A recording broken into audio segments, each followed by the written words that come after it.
Our objectives today are to give you a big picture of what is going on here. It is confusing. I'm going to try very hard to speak in English and not in what I call the language of Albany and the PSC.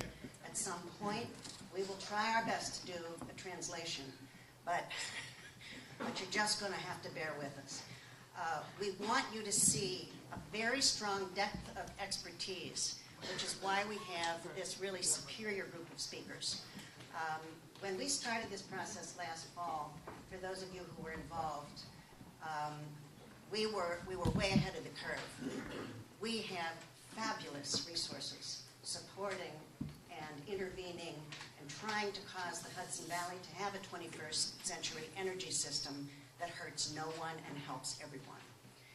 You will see that depth today. We do also want to help you take action if you want to take action. All of you should have been handed this agenda when you came in, along with the speaker bios. One of the ways we're going to try to save some time today is that we're dispensing with the introductions. You'll be so pleased to know. Please do read the speaker bios. We have some pretty fabulous people here.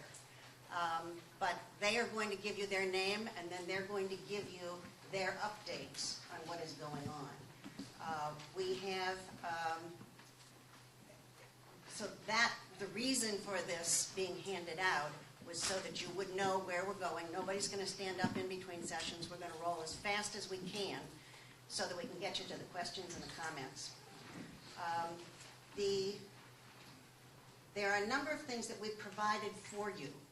So before you leave, please pick up a guide to writing comments or talking to people, which is out on the table. There's a table full of handouts that's out in the front entryway. There is that. There is, for those who are not connected to the internet, for those of you who are connected to the internet, please don't take this, but this is a hard copy of the New York Times article which appeared this week on Thursday about the power lines, about Columbia County, and about Dutchess County.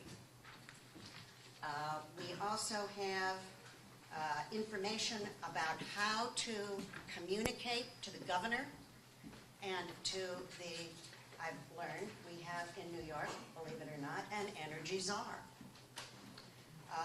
That information is also available for you, along with a guide for how to write.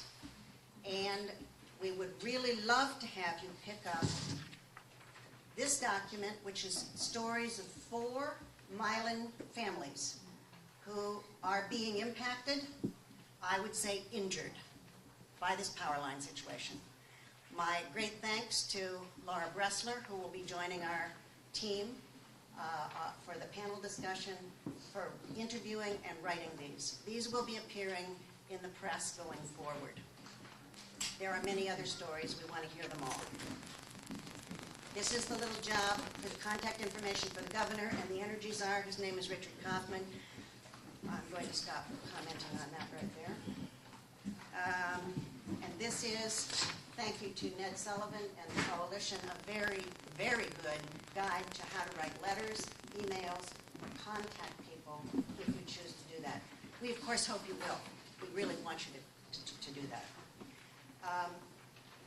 I want to tell you that as you listen to us, the most common reaction that we have found in the last 6 or 9 months is you will immediately think, whoa, this isn't possible. It can't be happening. It isn't right.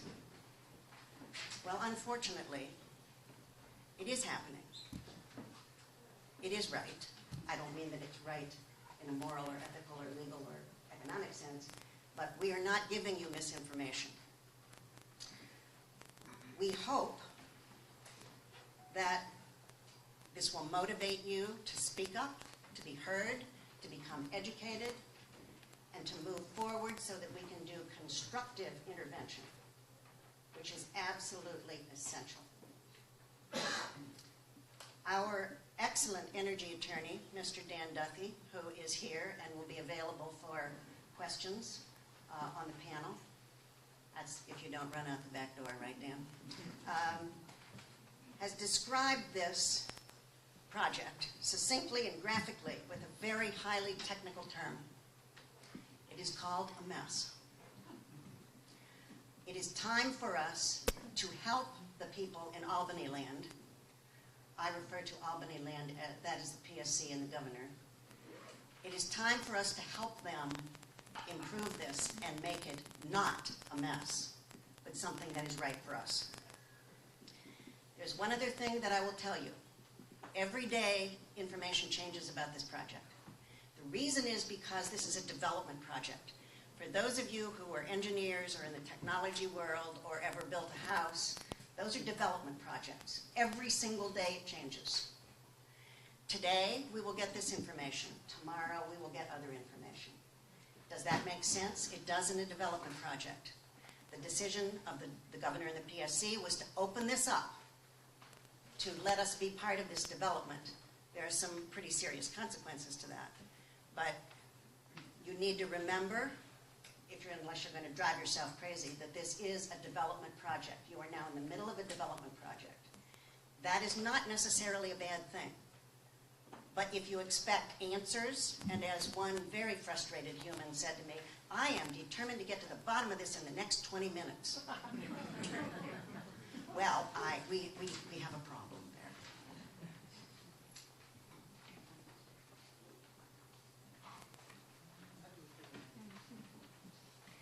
Very simply, the governor wants a new 153-mile high-powered transmission line in New York. He's directed the PSC to make this happen using a new process. The stated purpose is to deliver more power downstate and to relieve congestion in the grid. There are 5 PSC commissioners appointed by the governor. Read the tea leaves. I don't need to spell this out for you. There's a new process which the PSC and the governor employ with this project. They call it a competitive comparative process. What that means is they invite in for-profit developers along with the regulated utilities to come up with creative and constructive and magnificent new ideas. In years past, in the before world, there were many, many years of planning, development, and engineering that were completed before properties were targeted for eminent domain or lines were drawn on a map. That is no longer the case with the PSC, with this project. Now, what they chose to do last fall was to ask for conceptual maps of routes, conceptual, mind you. The phrase from the PSC was $1 in a dream. Publish those routes. October of 2013, they were published prior to the planning, the development, the engineering. This is, remember, a development process. This is very serious for towns, residents, and businesses in the Hudson Valley. People are in limbo for, depending on how you're counting it, between 4 and 6 years. We can't sell our properties, we can't retire, move to be with our children, we can't build our dream house, as the young DeFelice family discovered. And Steve Odat, one of our excellent residents, and I have no idea if he's here or out enjoying a beautiful day today, said last fall, well, who's going to compensate us, the residents, the businesses, and the towns, for this hold on our lives? Hello? We have a deafening silence from Albany Land.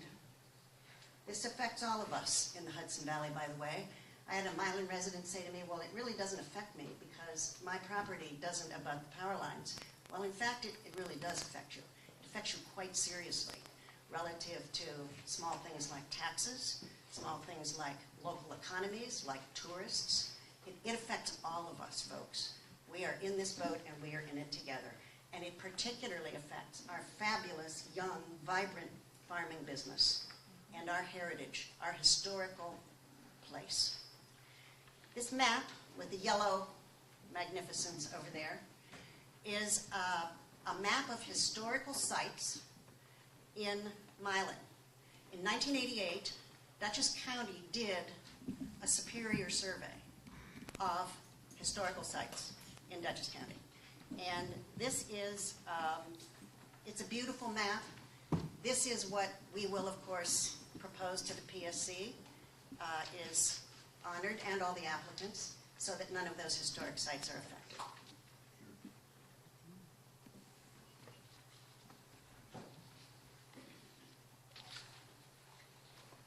So with this new process, you would think that if the governor and the PSC were going to do something this dramatic and make so many people so mad, they would have thought about it beforehand. But in fact, the process was done before forecasting need, looking at actual need, considering terrorism and security, environmental impact, and 2 or 3 other things. Once again, new process in development. And the PSC says, don't worry, not a problem. We take care of this. We are just at the beginning of a long process. We'll get to it. What? I don't think so.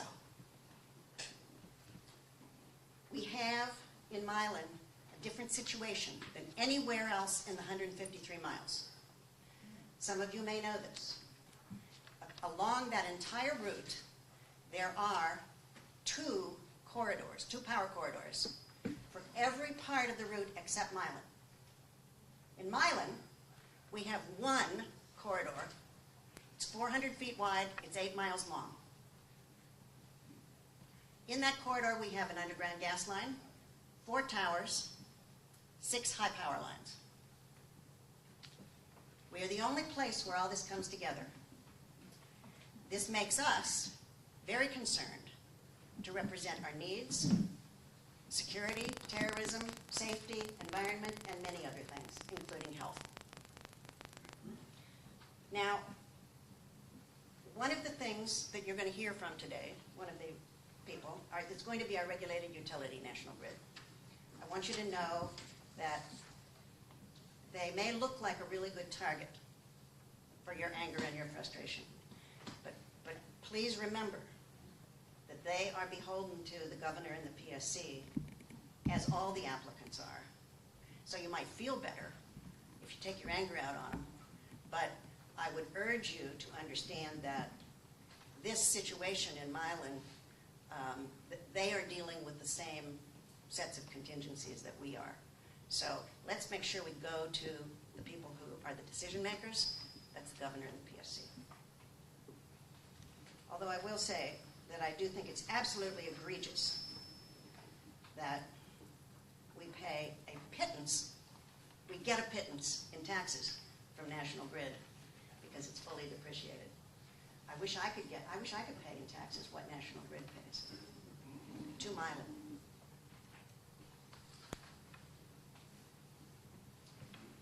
This thing started in 2012. Most of you probably know that. It's part of the Energy Highway. In 2013, the first that Bill Gallagher learned about this was in September, when we were informed by the applicants that they were going to be filing solutions, which they did, proposals on October 1st. If those solutions go through as proposed on October 1st, and they are still the only things on file as solutions, if those go through, we will be seriously injured, and it is simply unacceptable.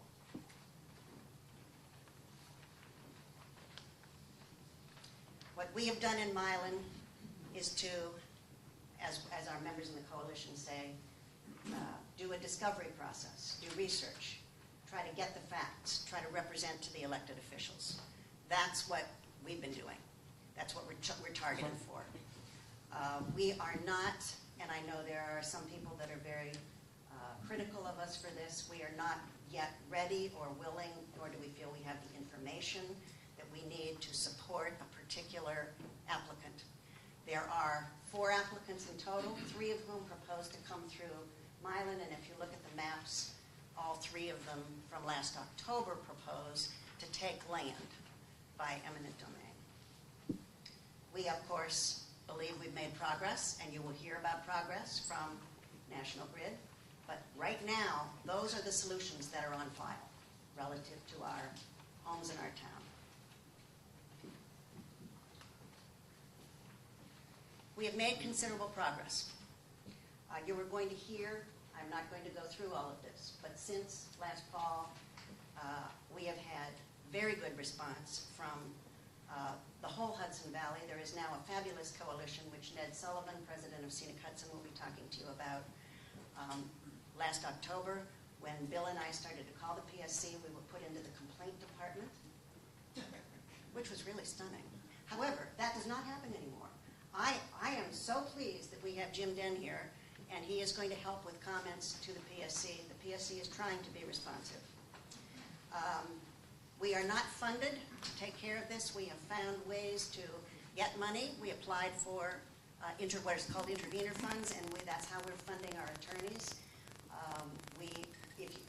We've been asked to tell you how to make donations which are tax deductible, and we have arranged that with Winnicke Land Trust. We have a petition which we hope all of you will sign, which is out there. When we started this long walk last September, our elected officials were in the process of learning also.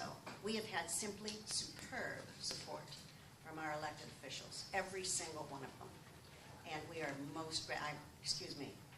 except the governor. Every single other one. Because they have come in, they've talked to us. You will be hearing from two of them today, Dee Dee Barrett and Terry Gibson. We are not alone, and progress is good, but what we want is an energy system that works for the 21st century. We are not interested in just progress. We've been asked, and this one kind of stunned me, I have to tell you. The board has been asked if we are willing to be bought. What? And I said, there's no way for me to answer that question without understanding where it comes from.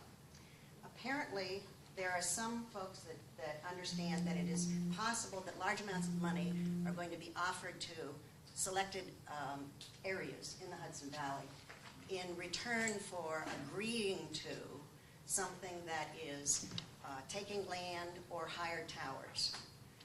That is not what we are interested in. That is not what we are very clear. We want the governor's preferred strategy, which is stay inside the existing corridor on all three dimensions.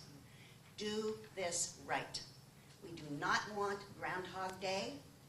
We do not want our children and grandchildren, as the excellent Sharon Kotler has said, to be dealing with this in 10, 20, 30 years. We must do this right. We are not, as a board, available to be bought. We are not available to negotiate. We're rather stunned that the question came up, but rest assured, no.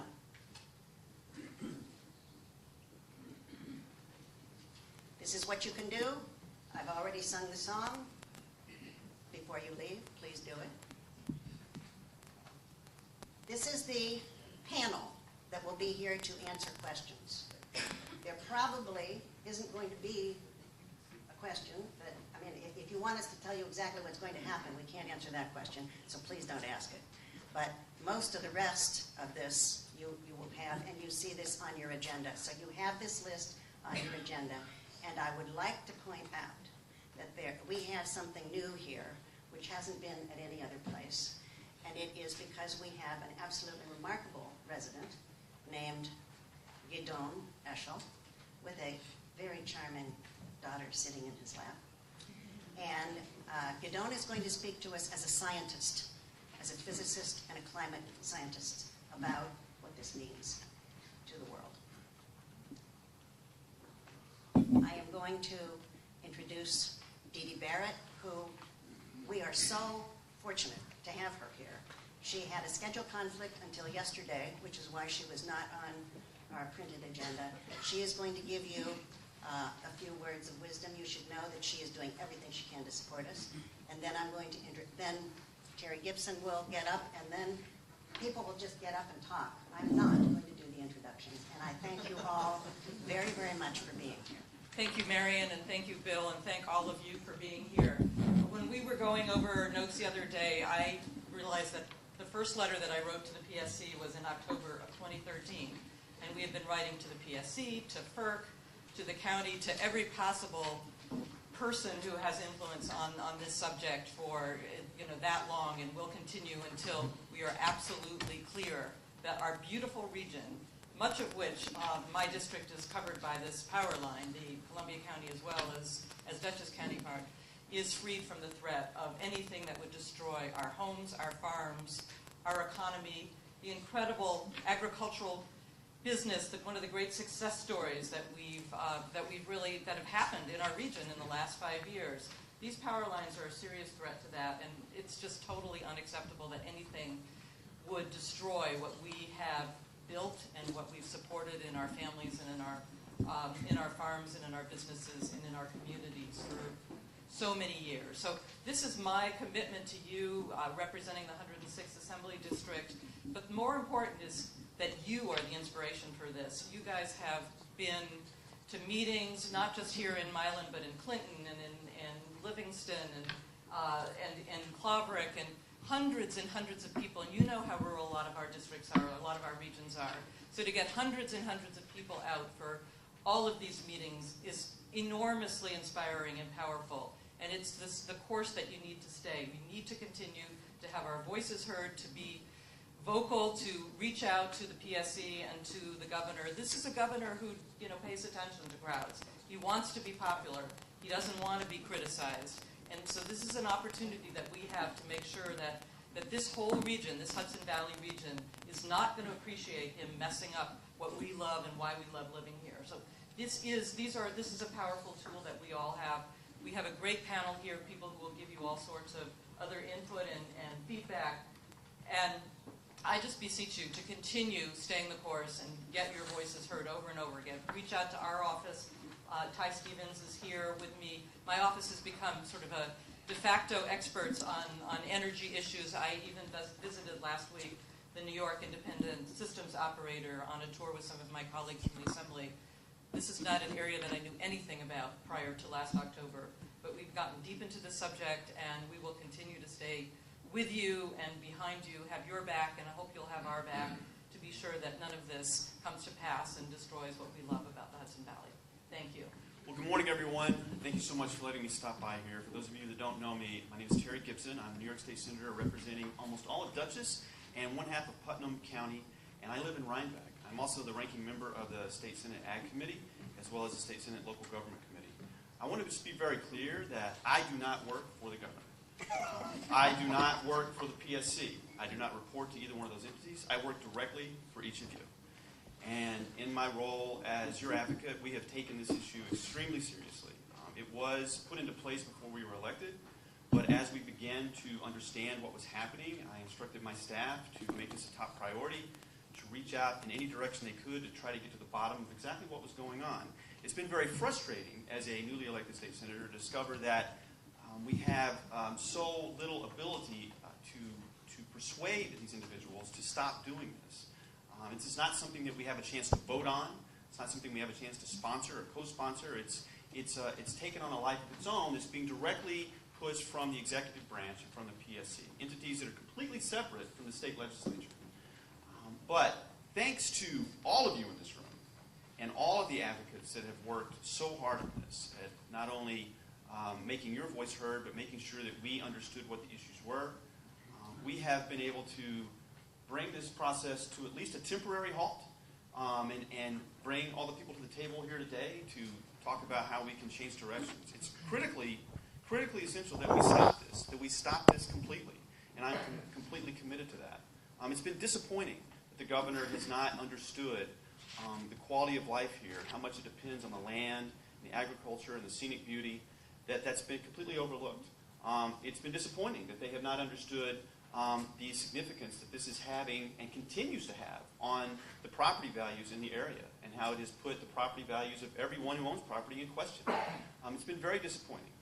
I have been in the governor's office and talked personally to his right-hand person about this issue and said, you've got to stop this. I have been on the phone with the energy czar several times personally and said, you've got to stop this. I have met with a variety of different advocates in my office about this, and I have tried to make sure that I have staff at every meeting in the area where this takes place. And we are not going to let up. We are going to continue to push this issue and try to bring it to a halt and offer up new alternatives. But we're going to have to do that by working together. And we're doing that now, and I'm happy to see that. I want to make a point, before I step away, that one of the issues here that I think is being missed, and I continue to try to communicate this to the governor's office, is that all of this is being driven by a demand for more power. Both this issue and the capacity zone issue, which is very much connected to this, are being driven by a bigger demand for power. And what's missing from the energy plan that the governor has rolled out is a real comprehensive energy conservation plan. We have got to start educating a new generation of citizens about how important it is to conserve energy, offering up incentives and creative ways to businesses and consumers to teach them how to conserve energy. Because if the demand is the issue, which it is, then we need to start addressing the demand at the same time, and that's being missed. And that's something that we're going to continue to push. So I just want to say again that me and my staff are committed to working with you. We have made a lot of progress by working together.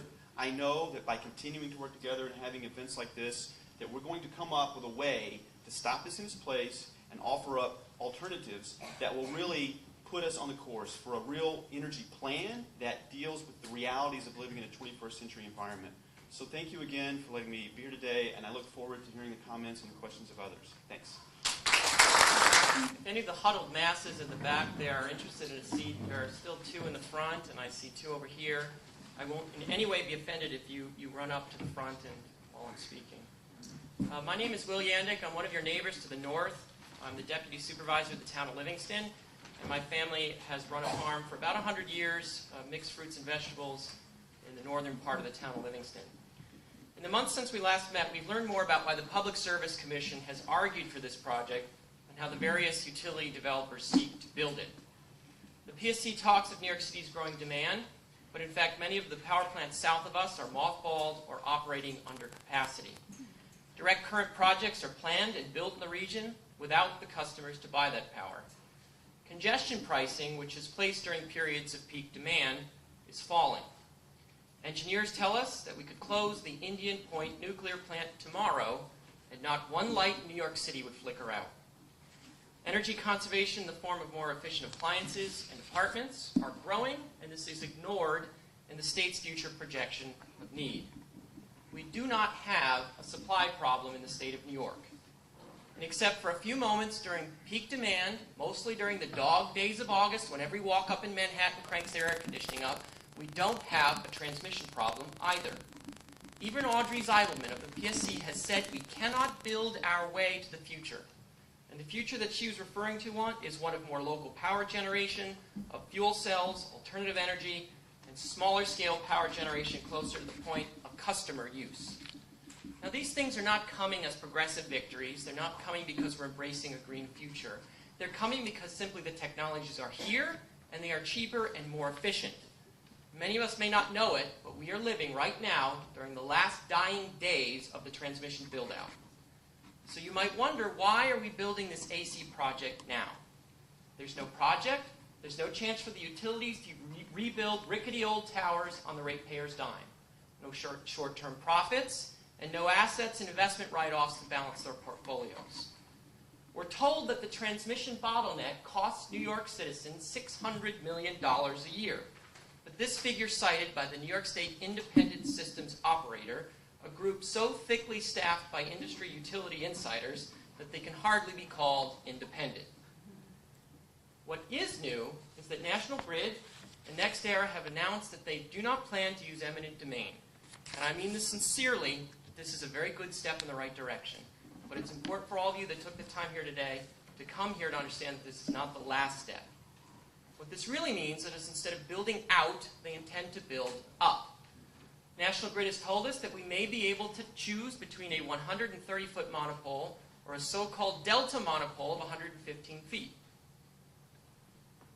The current lattice towers are about 80 to 90 feet. Most of the trees in this town are about that tall. Clearly, the tower designs being presented will represent an increase on an impact to our communities. And so you must forgive me for saying this, but being asked to choose between a 130-foot monopole and a 115 delta monopole is a bit like asking a man if he should like to choose death by lethal injection or by hanging. Both are unacceptable. We continually press for an accounting of underground technologies and composite transmission cables that wouldn't require taller towers. And we're continually told that such projects are unproven or unworkable.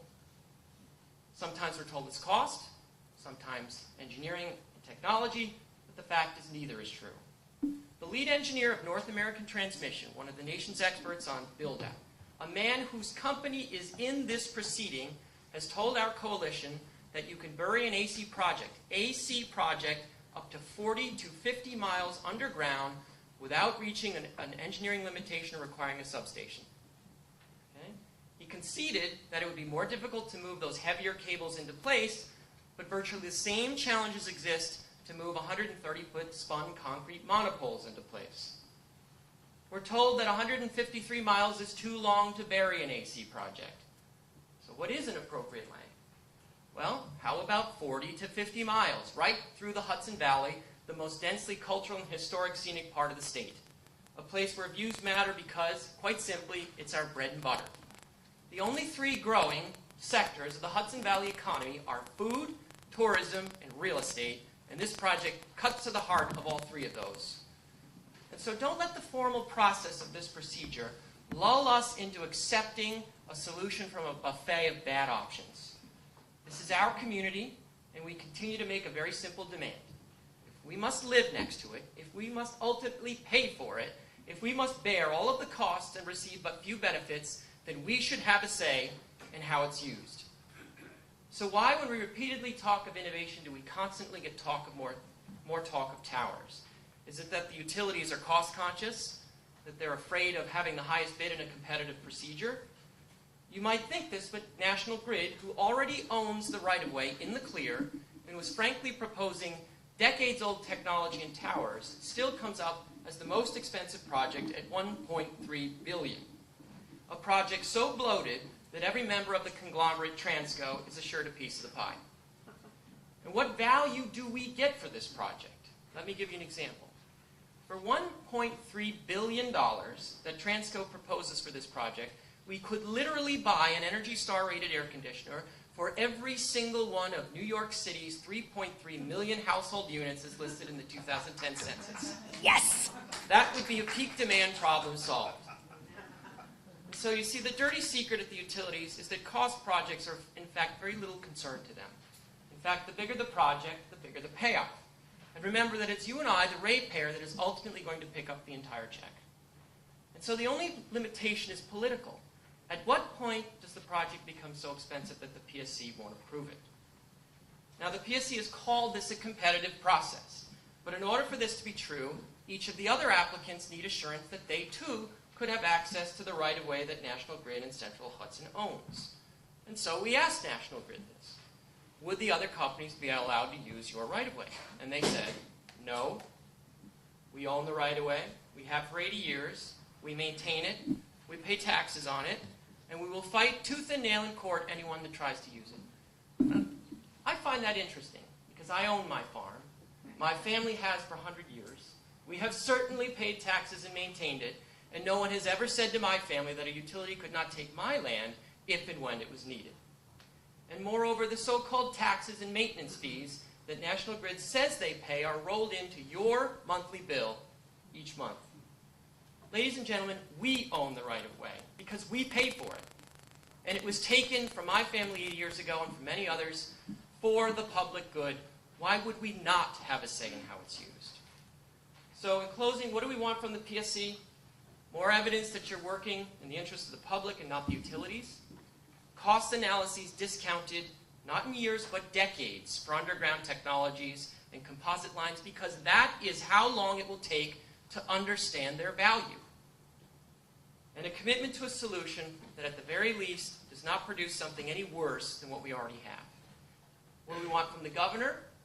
Mr. Cuomo, you cannot say that you are responsive to our concerns and then apply them only to future projects beyond this case.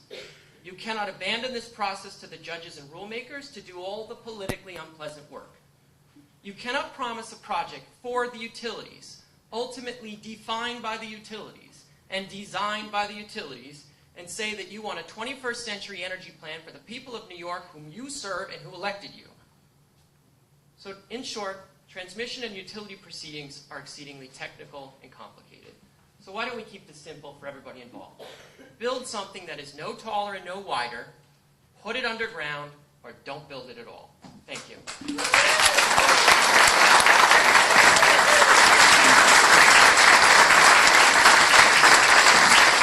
My name is Ian Solomon. I am from Farmers and Families for Clobrick. We're a couple towns to the north of you. I want to thank the Milan town government for having us all here today. Senator Gibson and Assemblywoman Barrett for speaking. And I'm happy to see that our recent acquaintances from National Grid have come. They've been given the green light to come out and talk to the public. And they've been doing a lot of this, and we hope that they will continue. This will likely be a long process. And I say I hope they'll continue, because if we're doing our civic duty, we're beating them up verbally a little bit about what they want to do. I know it doesn't feel great when we do it, but it's an important part of the process. There was a time when industry could run roughshod over the landscape and over people's rights. And that does still happen, but in the Hudson Valley, we've developed a little bit of an ornery streak about that, if you haven't noticed. So, talk a little bit about National Grid. They're the ones here. They're a very large corporation. They're based in the UK and in the northeastern US. They're a multinational. In their 2011-2012 fiscal year, they had a record high profit of $6 billion with a B, and that is profit. So that's one of the problems here. As the public, we're paying into a combined governmental and corporate system. It's supposed to work in the public interest, but it's allowed to remove $6 billion of ratepayer money as pure profit. In previous conversations, they've spoken a lot about cost. Will has touched on this a little bit, the cost of going underground, or the cost they've been paying for maintenance on the rights-of-way, the property taxes on the rights-of-way. As Will just told you, they get to cover all of those costs in their rates. All the right-of-way maintenance, all the property tax, you are paying their property tax. That's all in your rate. So how about they make a little less profit and a little more of our money goes to the things we want, like preserving the value of our property and the viability of our economies. Leave them alone for a minute. The picture a little to the north, I bought my house in Claverick 10 years ago. Starter house, fixer-upper, and we've worked on it over the years. The main appeal has always been this nice little wooded lot that it sits on. Right next to the lot, there's another little wooded strip, and we were told that was a corridor they would use for access to the next strip over from that, which is the right-of-way with the 115 kV lines in it. So we had this nice little buffer between us and the power lines. Seemed like a safe place to put a little sweat equity into a property and to start a family. So it's gained a little value over the years, now only on paper. And we love the neighborhood, but we have a 1-year-old now and thinking about a bigger place. This was a starter home, pretty normal stuff. Not likely to be possible. No one would buy our house. And it's not because of an uncertain market. If 130-foot high towers are put up, you'll see them from every part of town. They'll be 5 stories above the tallest trees. When you start to drive down my road, you'll realize those towers you can see from everywhere go right across this road. And you'll say, sure would hate to live there. And I think most people would hate to live anywhere around there, where on a daily basis, you see these things rising 50 feet above the trees. And I've heard people who work for utilities or developers, they actually find transmission towers attractive. They're not. I'm sorry, they're just not to most people. So zooming out a little, there are two routes that impact Columbia County. One, the western route, it comes down the west side of the Hudson, crosses the river at Mount Marino, and continues southeast through one of the most idyllic natural landscapes in the valley, and ends up going through historic Livingston. The other route, the one that goes through my town, travels south from Albany through mostly farmland, entering Columbia County from the north near Stuyvesant, and continuing south through the densely historic hamlet of Claverick, town of Claverick, before joining the other row of towers in Livingston, which both then make their way right down here as the eastern of the 2 corridors that enter Milan. North America Transmission and NextEra looked at these 2 routes, going through Columbia County and decided there was such a concentration of homes and historic properties on the eastern route that they had to pick the western one. National Grid picked the eastern one, the one with the greater impact. Why? Because they figured out Olana and the Omega Institute are on the western route, and they didn't want to contend with them. So they chose greater impact to homes in historic towns because we wouldn't put up as coordinated a resistance, they figured. All of that being said, if I find out tomorrow the route's going to be different and it's not going to affect me, I'll still be in this. We're in a coalition whose job it is to look out for the whole Hudson Valley. And if one town is affected, we're all affected. We understand our economies are intertwined here in the valley. You can't peel off supporters here and there. We have their backs, and they have ours. So I described that impact to my home. Right there at that crossing, that one little spot on that one little road, there are 4 homes. All 4 are ready to fight. It's the most valuable physical thing they own in this world, the value of their property. Expand from that. Just in my town, there are over 90 parcels that abut the right-of-way. That's 90 parcels, one town. Multiply that times 24. There are 24 municipalities affected, and that's just in the Hudson Valley.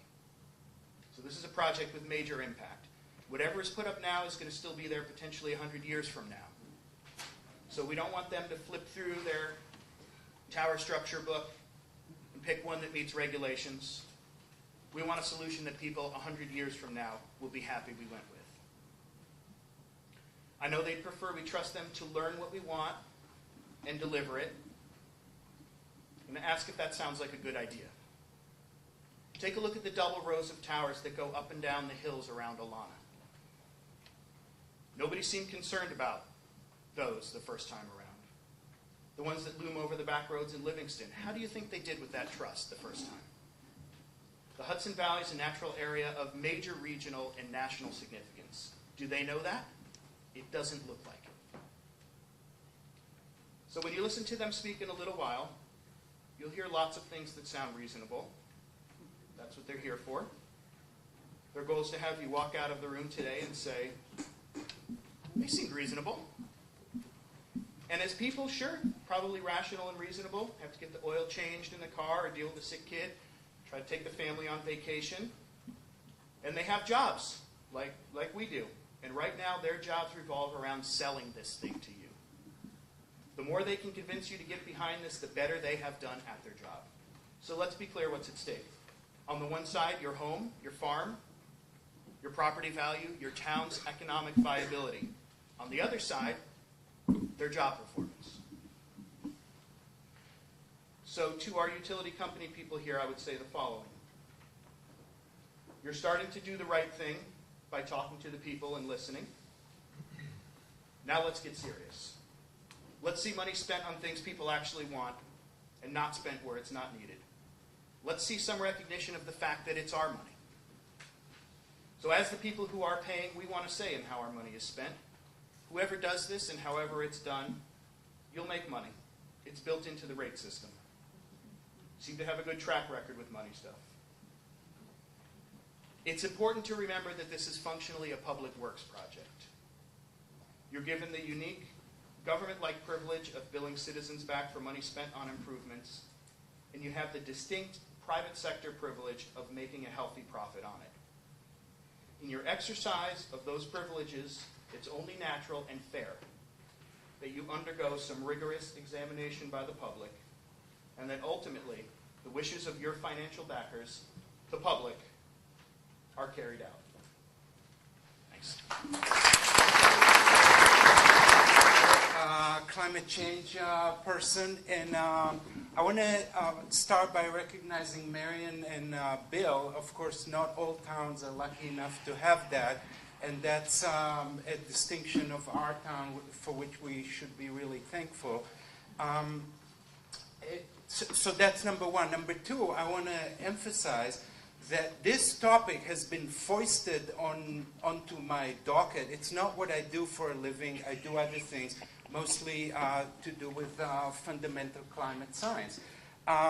So I'm going to present to you a view that is based on basically backing up what was said before by numbers. I listen to only two things in this world. First and foremost is my wife. And second are numbers. And that's the only thing that convinces me. Okay. So, how you move it? Actually, how do I move it? See, that's forward. Oh, okay. Good. Okay, so this is what I plan to do. Okay, I'm going to raise the question, is it necessary? Then I'm going to say, never mind what the answer to the first question was. Assuming that you buy the notion that it is needed, is this any of the proposed plan the best one? Okay, based on numbers. And finally, is it safe? Okay, those are the three things I want to achieve today. Proceed. Okay. Oops. Yeah, one forward. Okay, good. This is where people are in New York State, and this is where wind exists in New York State. There are really only two places in the state where it is worth anybody's while to build wind projects, and they are in the vicinity of Long Island and on the Great Lakes. Anything that you see around here is a waste of time and a waste of resources. Now, it is nice and convenient that there is some confluence around here. There's none to speak of over here. There's basically just sheep and crops there, neither of which really need any power. So the governor's lack of understanding of what's going on begins with the commitment to wind. Wind is a perfectly legitimate option among the spectrum of alternative energy sources. But New York as a whole loses about 10% of all the electricity it generates through heating in the transmission lines. So if you're going to generate electricity here in order to feed New York City, you're doing something very dumb. Okay? Now, that's number one. Number two, is it actually necessary? The governor asserts that it is, and we are supposed to take it as an axiom, but let's actually find out, really, if that is actually necessary.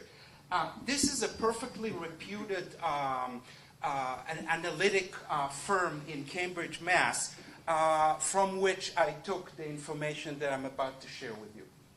Okay? This is the upshot of this very long kind of document that they put together, in which they strove to answer the question, do we actually need Indian Point or not? So it might seem a little tangential to the issue at hand, because we are not here talking about Indian Point, okay? But this is time, okay? This is 2011, and this is 2021, and this is in megawatts right there, okay? And for each year, there are two bars, okay?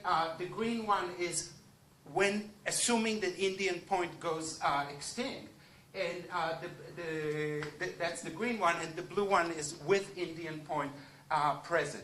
And this basically asks, how much surplus generation capacity do we have? Surplus beyond what the actual demand is, plus on top of that 15% of a cushion that is mandated by law. Okay? And you see that even with Indian Point closure, which there's no guarantee that it will be closed, and it's an interesting question that I don't want to opine about, but it's not obvious that it should or shouldn't be closed, okay? But even assuming that the governor shoves it down our throats, okay, only around 2020 would there be, that would be the first time there's any actual need for added generation capacity. Now, you might say, oh, the governor is being a responsible executive, and we are here in 2014. There's a beginning to be projected need in 2020, let's say, 2021. Well, let's get the ball rolling. Okay? But what happened, oh, let me just say that the conclusion that I just shared with you, that there's absolutely no need at all, even considering peak demand, for any additional transmission or generation before 2020, is shared by all the dignitaries in Albany. Okay? And you can see that, and that is the source. You can go back to my talk at home, and you will have the authoritative source to back that up. Okay? But what happens between now and 2020 where the first possible need arises? Okay? This is the cost, you see right there, of solar energy in cents per kilowatt hour, and this is time over here, 2010, 2013. A very compressed time, only 4 years. Okay? Look at how much the price has dropped of solar, rooftop solar, over this period of time.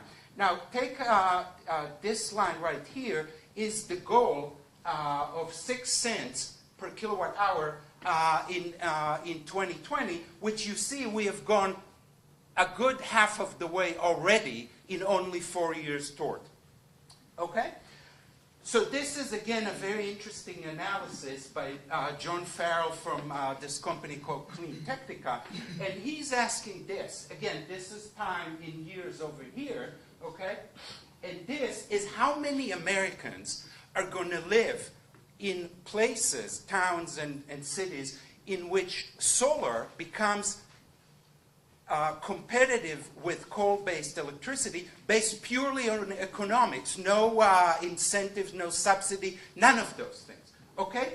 Look at this. It begins with 2011, where San Diego, which is both very favorable to solar because of local ordinances and very sunny, okay, that's the first place to start, and that has already happened. Anybody in San Diego today who doesn't have a rooftop solar pays more than he or she needs to.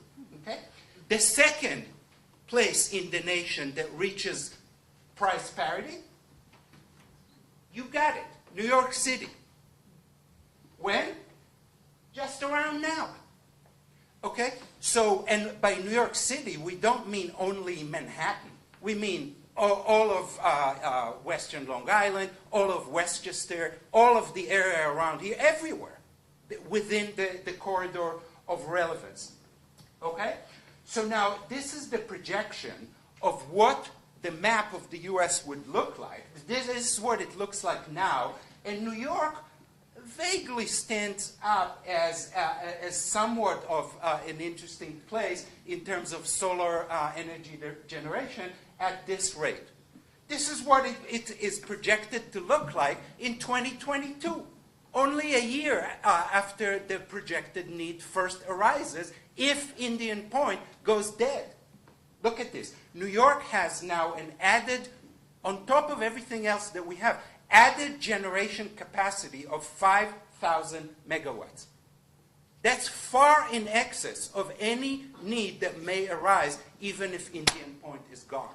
Okay? And that knows nothing about global warming, about Governor Cuomo. It knows about one thing, dollars. That's it. So based purely on reasonable choices that men and women in their own home, under their own roof make, there will be that much more generation capacity. Okay? So, is the proposed project necessary? And assuming that it is it optimal? No, it seems. It is neither. Okay? The first time there is maybe any possible need will be 2020. Okay? And that is only assuming that the governor will manage to close Indian Point. With Indian Point, forget it. It's like way into the future. Okay? By then, or at most, we will need a year or two of bridge support. Okay? Rooftop solar technology, which is ideal for places like Westchester and Long Island and Western New Jersey, okay, will become totally competitive on its own without any subsidy. Okay? And we said nothing about various already in progress efforts in the state to add renewable generation capacity, like in the East River, taking advantage of the ebb and flow of tide. So it seems like the governor has decided to completely block any input of logic or numbers or solid analysis, and simply fired first and drew the bullseye second. Okay? Now, the last thing that I want to leave with you, and that's slightly technical, okay? So bear with me and I'll try to explain this, is this. And that is actually thanks to our friend David Marshall that planted the idea in my head. David asked, is it actually safe to put all those assets together, like Marian said, in Milan? Okay? I am a pretty, a fundamental kind of a scientist. I went to fundamental results. This is a paper that was published in the flagship of all scientific publications, Nature magazine. Okay? And it asks the following question. Okay?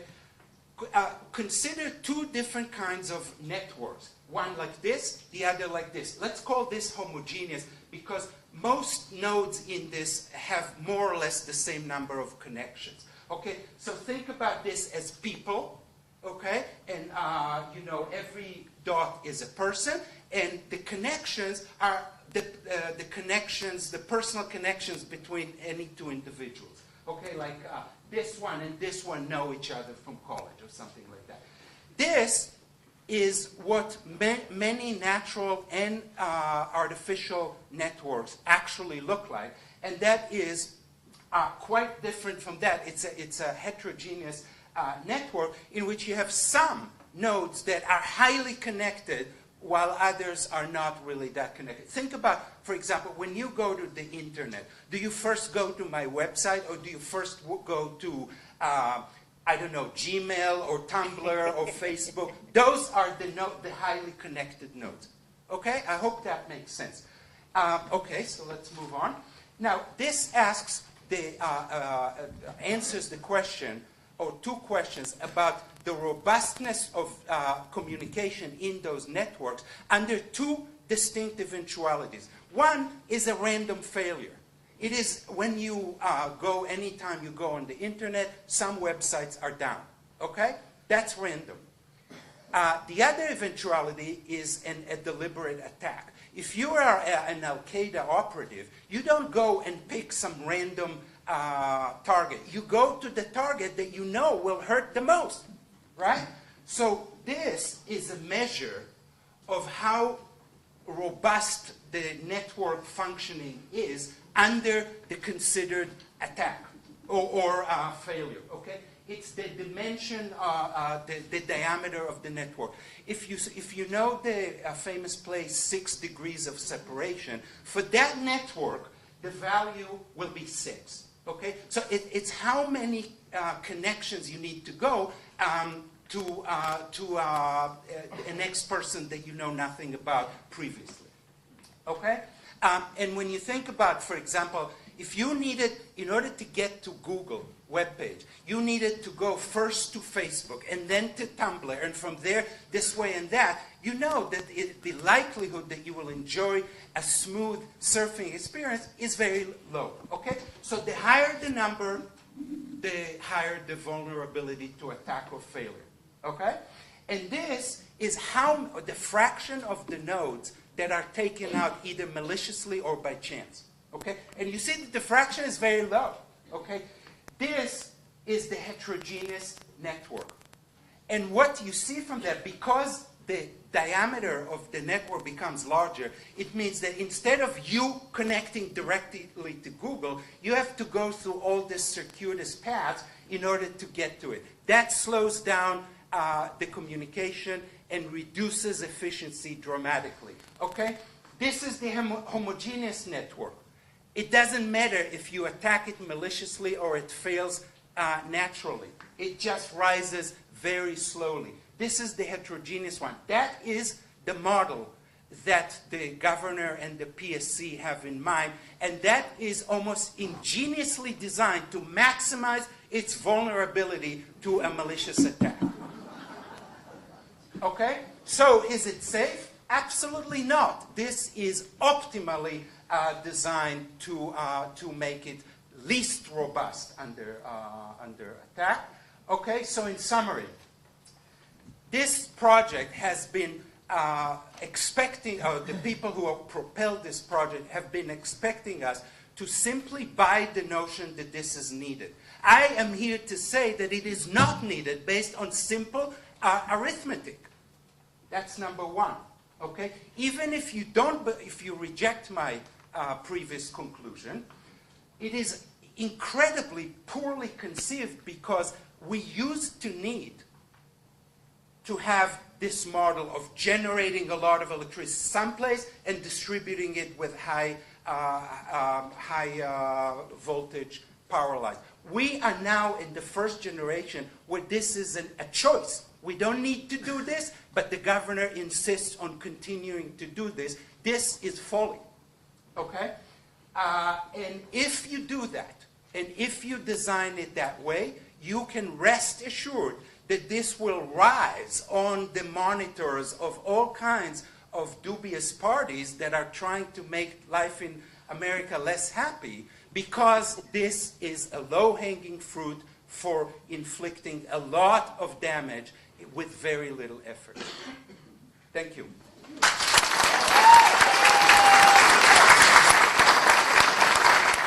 Milan has provided extraordinary leadership in this initiative, as have all the representatives here today and those that you'll hear from during the Q&A later. Marion asked me to talk about the Hudson Valley Smart Energy Coalition. This is a group of towns, Dutchess County, land trusts, citizens and experts that have come together to oppose the energy highway as it's been proposed, and to fight for and share our passion and expertise and the power of the citizens like all of you here in the room in shaping a New York State energy system that preserves the key assets of the Hudson Valley, our farms, our businesses, our homes, our communities, the beauty of the region that is the very foundation of our economy, our quality of life, and the joy that we take in our existence here. Scenic Hudson, I wonder if we could just take, could we take this down? Take that for a down. moment? Thank you. Scenic Hudson in 2013 celebrated its 50th anniversary. We were founded to oppose and ultimately stop a project, a peaking project proposed for the face of Storm King Mountain in the Hudson Valley that would have devastated that mountain and that was questionable in the benefits it would have brought. And in the intervening 5 decades, we have intervened in dozens of energy projects, and perhaps most notably and recently the Champlain Hudson transmission line. And rarely, if ever, have I worked with a more professional, a more expert, more passionate and focused and collegial group than the Hudson Valley Smart Energy Coalition. So I'm here to say there is a group that has come together that represents the interests that I think you all share, and that is fighting for a better energy system, and that I am confident will achieve that goal. We've really achieved a lot to date, despite the threats that remain and that you've heard about so eloquently this morning. We've virtually changed the regulatory framework, certainly changed the conversation, and the fact that National Grid has stepped forward and signed off or sworn off eminent domain is a result of all of your efforts to make your voices heard, and the focus, attention, and energy that has been brought to bear by the HVSEC. We've established ourselves as a leading voice for the concerns that are being articulated today, and achieved high visibility on both local and regional media, and culminating in this past week's article in the New York Times, made possible by Pam Klein, one of our very distinguished members. We'll be putting up a website in June. We'll be hiring additional experts in addition to those that are here today and that you're going to be hearing from later, we are formal interveners in the proceeding that you've heard about today, and we are making our voices known. We will be a voice for you and others who are committed to preserving the Hudson Valley and protecting really the entire state from a system that would pit one against the other and make the kind of bad energy choices that have been so eloquently critiqued here today. I'm pleased that we have our first general member, the Hudson Valley Concerned Citizens, that just raised its voice and asked to join us after many months of advocacy themselves. I'm pleased that there are citizen activists in this community like David Marshall, credited with that amazing, inspiring that amazing analysis we just heard of, and that are asking for signature on petitions. And it's critical that we all continue to work against the proposal that threatens a bad system, a bad solution to a questionable problem. The fight is by no means won. There is very significant phases ahead, and it's absolutely critical that all of you participate in getting it right. So we are asking you to join us in questioning the need for this proposed solution, so-called solution, to vehemently oppose any new utility corridors. We want the system to stay within the right-of-way if it is needed, and in fact we're asking that it stay within the footprint of existing structures, again to the extent a need is demonstrated. We're asking for undergrounding to the maximum extent technically feasible, and we're asking for the 21st century alternatives that make so much sense: conservation, renewable energy, and other forward-looking systems that will ensure that we have the energy we need, but without jeopardizing the beauty, the quality of life, the farms, the families who are here now and who will be with us in future generations. Thank you very much.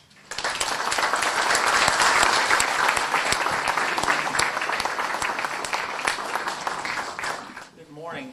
My name's Daniel McKay. I sort of wear two hats. I'm here officially representing the Preservation League of New York State. The League is a statewide historic preservation advocacy organization. We've been very active in the Hudson River Valley over the years. We've been part of some of the big fights here in the Hudson River Valley, such as St. Lawrence Cement, victories I will remind us all that we have won together. And I think we can win this one too. So don't leave this room without thinking that this is winnable and it's going to get done. But it's going to take all of us working together. I also wear the hat of a New Scotland, Town of New Scotland town board member. And it's such a pleasure to see folks like Marion and Will and other town officials who are here today getting deeply involved in this fight. From here, the Town of New Scotland is in Albany County. I'm upriver. I'm on the west side. I'm about 60 miles up the line of your existing transmission infrastructure from here, and 60 miles upline from what's proposed. We have 3 different companies in my town as well proposing new transmission lines. And I have to say we have not yet filled a room on this issue in the town of New Scotland. So to sit here and see this room full, to have been in places like Livingston, spoken there, to see that room full, Town Highway Garage, it's a very powerful thing. I think the Hudson River Valley has a very critical role in this effort, and I'll talk about that shortly. In my town, the transmission corridor is already 450 feet wide. We have 3 side-by-side lines, 215 kilovolt, an additional 375 kilovolt line. What Transco has proposed in my community is a 4th line that actually, according to what we understand of their proposal so far, there's enough room. The corridor is already so wide. What's proposed in my town is a 4th line that runs down the middle. No eminent domain or very little needed, no land acquisition, etc. That sets up a fundamentally different issue in my community than yours. Fundamentally different issue for the valley itself, where the transmission corridors are so narrow and so constrained, at least side to side, that the initial proposals all tried to go wider to bring new lines down the valley. So we also have a fundamentally critical substation in the town of New Scotland, which is what all these lines feed into and which all these lines feed out of. And closer to that substation, the right-of-way is probably 650 feet, 700 feet wide, 7 different sets of towers converging on that substation and all leaving in different directions. So I know what it looks like to be on the other side of this type of decision. It's not pretty. It's in a highly rural and very beautiful community at the base of the Helderberg Escarpment. The transmission build-out is the scar on our community landscape. And the first line went in 1927. The second lines went in the early 1960s. The next build-out was in the early 1970s. And now in 2014, my community, too, is looking at an additional build-out. It will not go any wider, true. And actually what's proposed are towers that are actually lower than the highest set of towers in our corridor. But it's just, I guess what I want to say about that is these corridors have extraordinary economic value in this day and age. When you have connected rights-of-way like this, it has value for transmission capacity, it has value for pipeline capacity, fiber optic. This infrastructure is going to have continuing economic value. It's going to represent, it's going to be the focal point for continued development proposals across a wide spectrum of technologies, not just electrical transmission. And getting it right now is important because it's going to affect, decades of additional proposals down the road. So in some ways, these corridors are liabilities for us. And we've got to understand that getting it right now, or setting a precedent for involvement, activism, best siting practices, innovative siting practices, getting it right now, getting it right with this set of projects is critical for us. So enough about New Scotland. I want to tell you, I'm going to start off by saying we can win this fight. I want to tell you that the Public Service Commission has overseen some significant victories. Public Service Commission is capable of delivering the right results for us. What that is, that's not going to be automatic. That is not going to be just with the involvement of the panelists who are speaking now and will be taking Q&A later.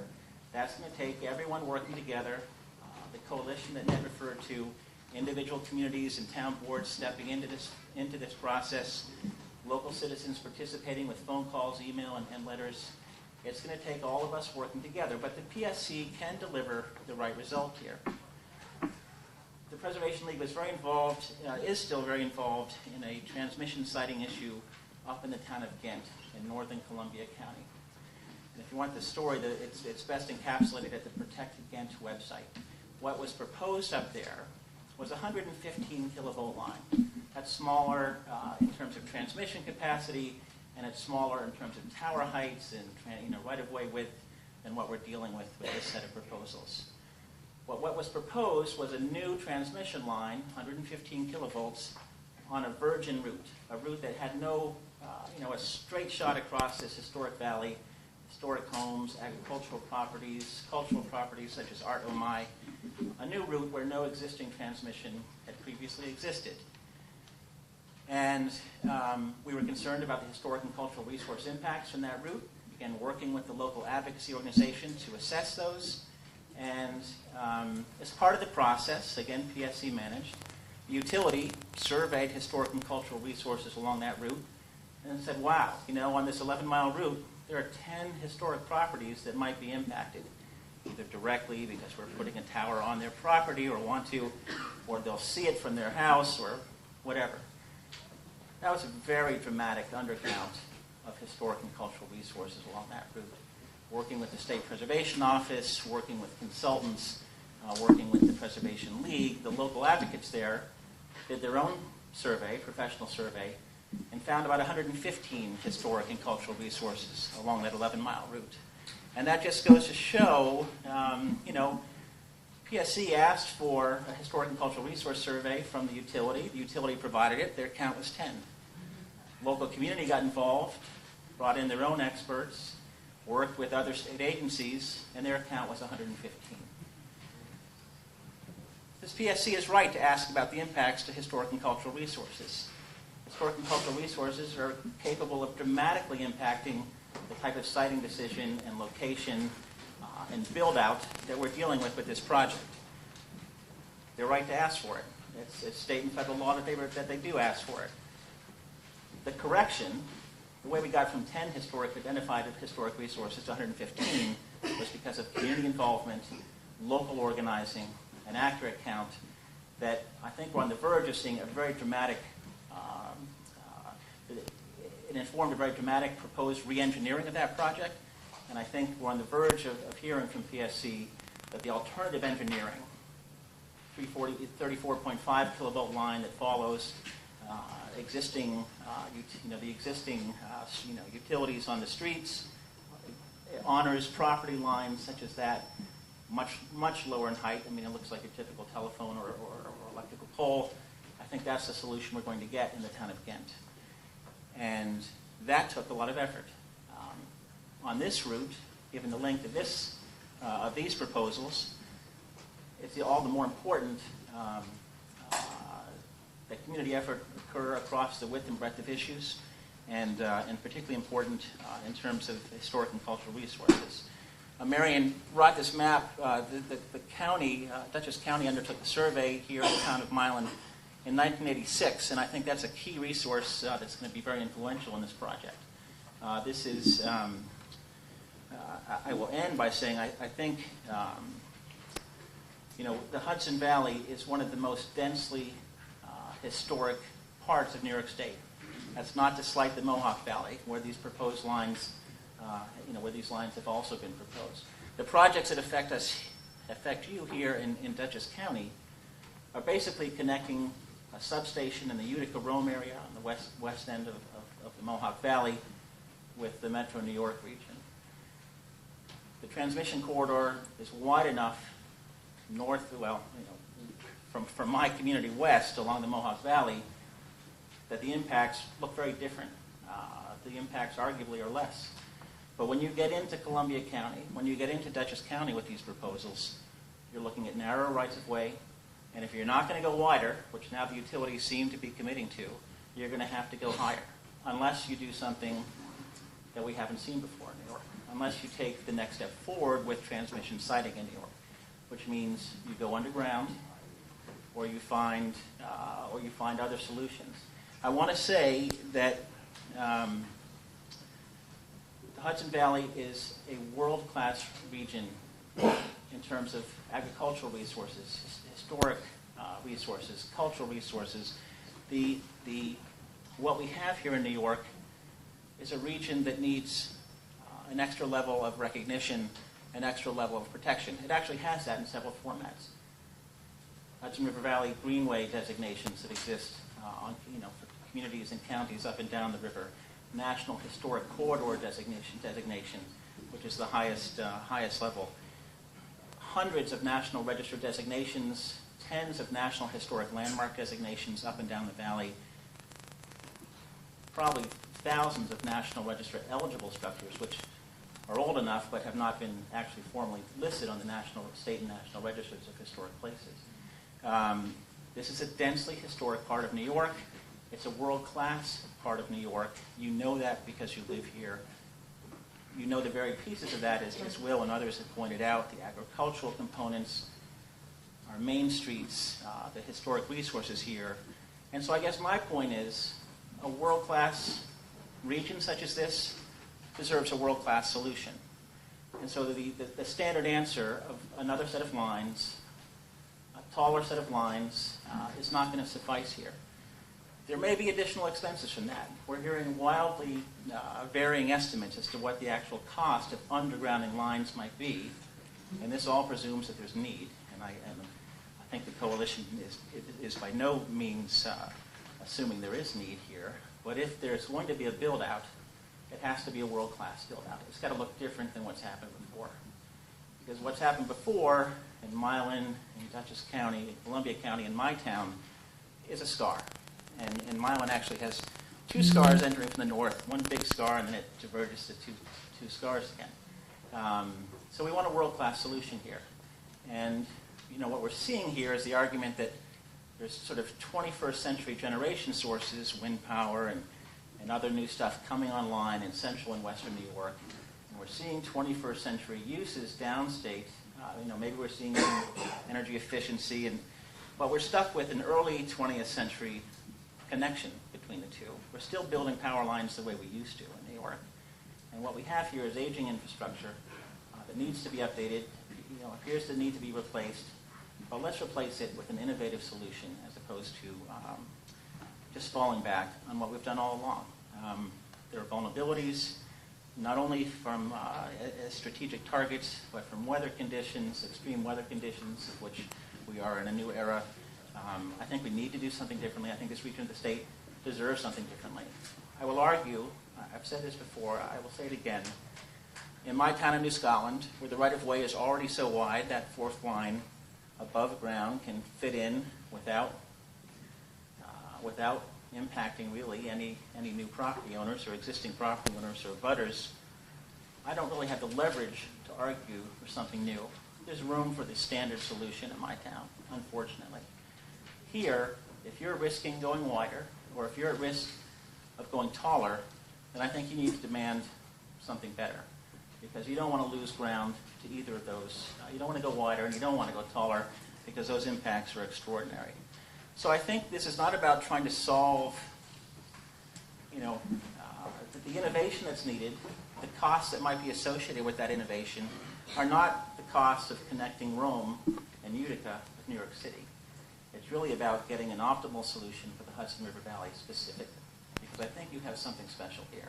And I think you have something defensively, something special defends what you're asking for. That raises the bar, it raises the standard, and I think, I think the utilities and the PSC need to hear that the answer here may need to be fundamentally different and fundamentally more progressive, and I would love to see the Hudson Valley set a precedent for the rest of New York State. If you look at the planned rebuilding and reinvestment in utility corridors in the rest of New York State, how we solve the issue here is going to inform community decisions across the state for the next 50 to 80 years. So let's get it right here.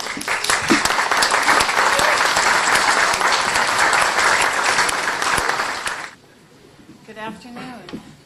My name is Margaret Neves. I'm here on behalf of National Grid, and with me today I have Jim Bunyan, the project manager, Stephen Judd is project engineer, Joshua Barulin, I hope I didn't mess that up, he's the outside counsel, and John Masurgeon from Central Hudson. And on behalf of everyone on our team today, we just wanted to say thank you to Marion for inviting us here and for holding such a well-organized event. We really appreciate having the time and the opportunity to speak with you all today. So just before we begin, I just wanted to remind everybody, as far as the project goes, we were invited to participate in the process. So as far as determining the need for the project, that's not determined by National Grid. We respond to the need, and this is what we've come up with, is this project, which is a constantly evolving process.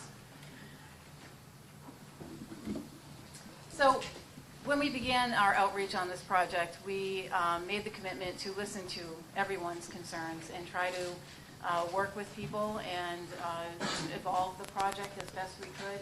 And what we're here today to speak about is remaining within the existing right-of-way. We're going to talk about structure height. We'll talk about undergrounding and asset and homeland security. So we've notified everyone that we now have a design that remains within the existing right-of-way.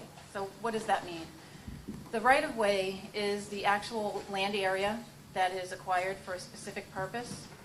A corridor is the contiguous parcels of land that serve a transmission project, or transmission line similar to a roadway or a highway.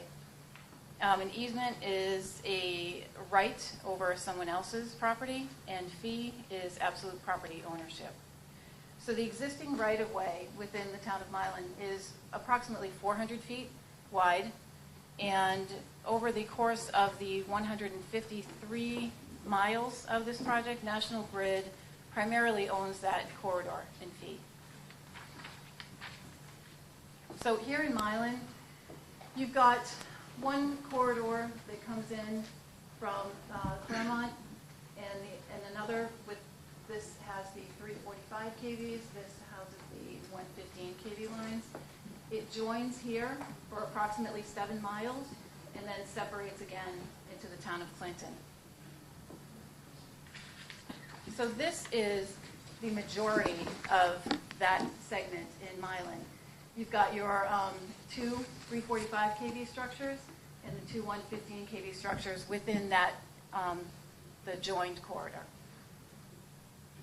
So in 2013, what we knew we could design was a project that would utilize 130-foot towers.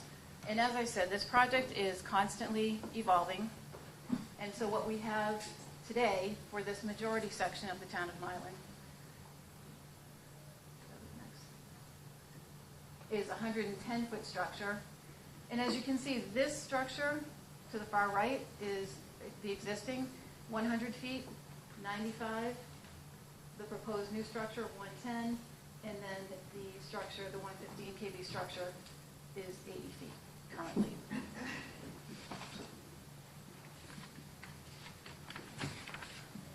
So just a little bit about undergrounding.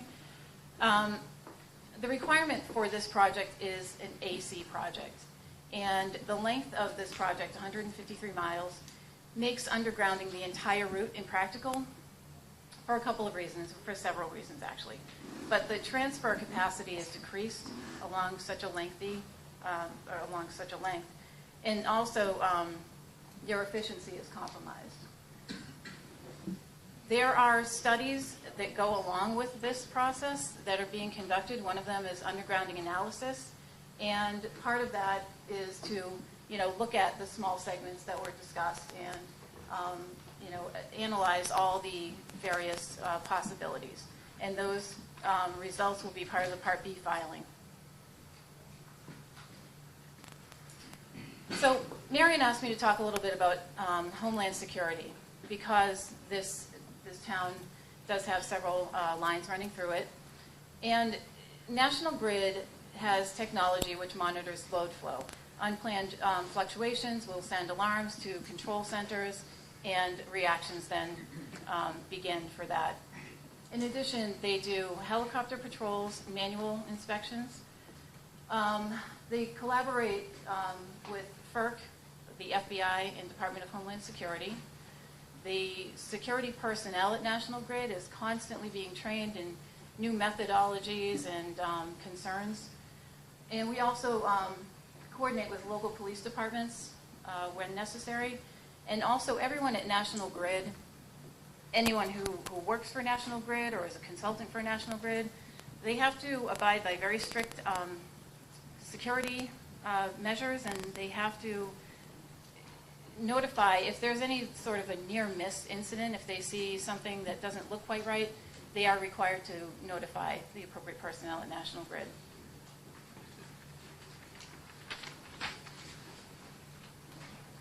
So where we are today, again, the project design remains within the existing corridor. Engineering efforts continue to reduce the proposed structure heights.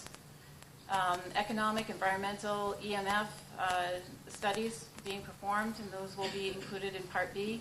And some of those studies, as they become available and if possible, we will begin to share that information with people.